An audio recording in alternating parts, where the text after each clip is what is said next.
rum. There's a few guys are still going from last night. Like. Tension, also Spannung. Und auch They're called the village idiots. Kämpfe.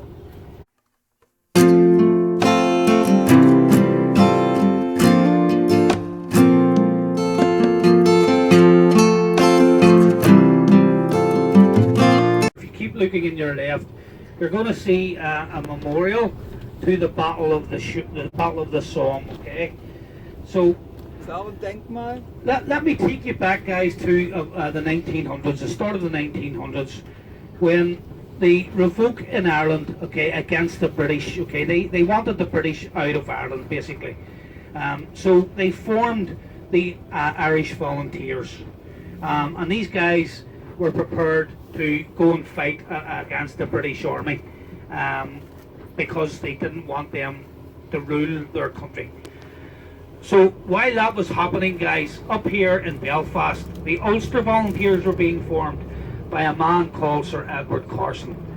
And again, these guys were ready to defend Ulster as it was known then. Okay, Ulster is one of the provinces in Northern Ireland. Well, it's the only province in Northern Ireland. The rest of them are in the Republic of Ireland. I wanted to add an aside here to show that Ulster is one of the provinces of the island of Ireland. And while all of Northern Ireland is in Ulster, not all of Ulster belongs to Northern Ireland. And there's actually a couple of counties that belong to the Republic of Ireland. So, before they could go to battle with each other, guys, they ended up going and fighting in the Battle of the Somme together, side by side. Okay. Before I continue on with that, guys, let me just show you. Here is a picture of the UVF, the Ulster Volunteer Force. That's what they look like, and you'll see that you can see those guys' faces. Now, the only reason that you'll see those guys' faces is because they're already dead. Okay, you wouldn't see their faces if they weren't dead, obviously. Now I'm going to stop here, guys, just for a second. It's a very significant part of the tour. This is the Court Credit Union, guys, on your left hand side, this blue building here. You'll see the cross and the poppies. Yep. Court Credit Union. So guys, just to make you aware, this is where the last bombing in Belfast took place. Okay, it used to be known as Frizzell's Fish Shop. Now, what happened was, one day an IRA member with a holdall with a bomb in it walked into Frizzell's Fish Shop. He was under the impression that above the shop the UVF were having a meeting. So he walked in there with a device. He went to set down the device and it exploded prematurely. So he was killed along with a lot of other people. Okay, there was a few little tiny babies as well that were killed. Now, that sickened the whole country. Okay, that was a horrendous day, guys. Okay, the whole country basically said enough is enough. Okay, the sort of paramilitary groups from both sides decided that was it. You know, no more bombings. Okay, that's horrendous. But now, when I say that was the last bombing in Belfast, it wasn't the last bombing in Northern Ireland. Or sorry, not bombing, but in retaliation to that, a group of UVF men, Ulster Volunteer Force men, went into a place in the country, into a Roman Catholic pub, and they shot dead 9 innocent civilians, and that was in retaliation to this bombing. So that was the last of the shootings and the problems, guys, between both the organisations. There was a lot of shootings happened, guys, internally, okay, between the Protestant paramilitary groups and also the Republican paramilitary groups. So it wasn't the finish of the Troubles, but it was the last killings in Belfast, okay. The IRA guy that went in there under the command of whoever commanded him, they were given the wrong information. There was no UVF meeting at all up above, so that was a bad day. Just on the left then is the Crumlin Road prison. First of all, you'll see the prison officers' accommodation when they were on duty. Across on the right is the old courthouse. and whenever one of the paramilitary guys were sentenced, they were literally sent down, and that's where this is actually where the term being sent down came from. So when you were sentenced in the courthouse, you weren't brought across the road. There's an underground tunnel. So you were brought down through the tunnel into the prison, and that was you going. Okay, so that's where the term getting sent down came from. So, sorry, this prison, guys, this prison has been here from, I think it's about 18 something, I'm not 100% sure. So a lot of hangings took place in this prison. So if you were sentenced to death, this is where you came to be executed. So pretty gruesome place, guys, but you can also have a tour now in the Crumlin Road prison. There was a lot of the paramilitaries, the likes of Bobby Sands, Kieran Nugent, even Ian Paisley, the leader of the DUP, was held here for some time. So a lot of people have been through this area, guys. So, guys, and this particular singer just here, the lookout, is very badly haunted, and I can assure you of that. Also hat 6 Wochen da oder 6 Monate in dem Gefängnis gearbeitet und sagt gerade, da sind Geister. I'll tell you in a few moments. Guys, just on the left is the Mater Hospital.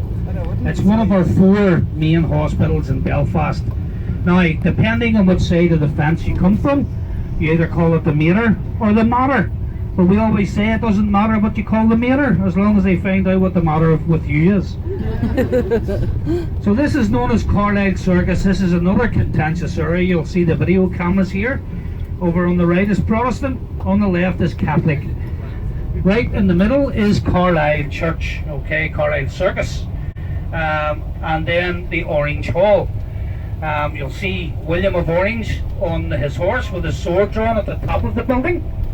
And again, he would be seen as a big hero in the Protestant communities. Somebody asked me what happened about the haunting, okay. I was on duty about 3 o'clock one morning, and I was expecting to be relieved, okay. You have to climb up a ladder and go in through a big heavy hatch, okay. So I was obviously standing looking out the window, and I started hearing the hatch banging up and down, and it's a very, very heavy hatch. So I thought it was my mate messing about.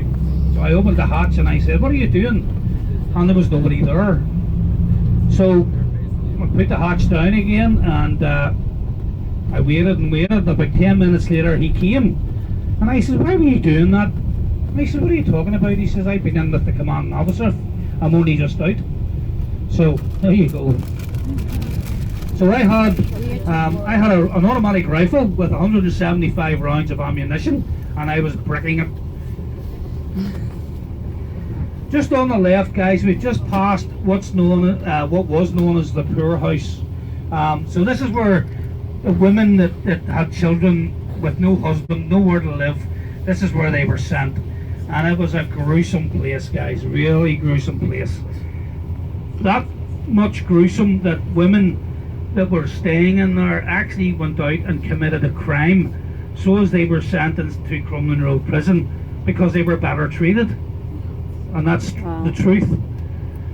Just in front of us is St. Patrick's Church. The house just before that is the rectory, and you'll see that it's the only house in Belfast to have a complete brass door.